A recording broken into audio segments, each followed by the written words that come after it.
يقول آية الله العظمى الشيخ محمد تقي بهجت رحمه الله: من بركات التوسل بالإمام الحسين عليه السلام إذا ارتكبت ذنوبا كثيرة وأصابك الهم والاضطراب وعجز لسانك عن الاستغفار وأصبح قلبك قاسيا ومليئا بالصدأ بسبب كثرة الذنوب، فلا تيأس أبدا، بل اطرق باب الحسين عليه السلام، إما أن تستمع إلى المراثي أو تقرأ زيارة عاشوراء. اذكر مصائب الإمام الحسين عليه السلام وآل الحسين، أو اجلس وحدك ونادي: يا حسين.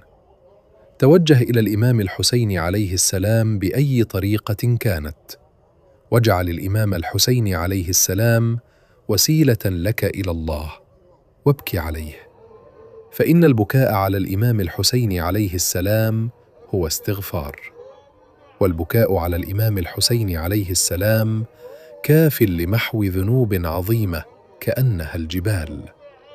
فاجعل الإمام الحسين عليه السلام وسيلة لك عند الله تعالى، ثم انظر كيف ستشاهد لطف الله ورحمته، وكيف ستحتويك رحمته وتغمرك برعايتها.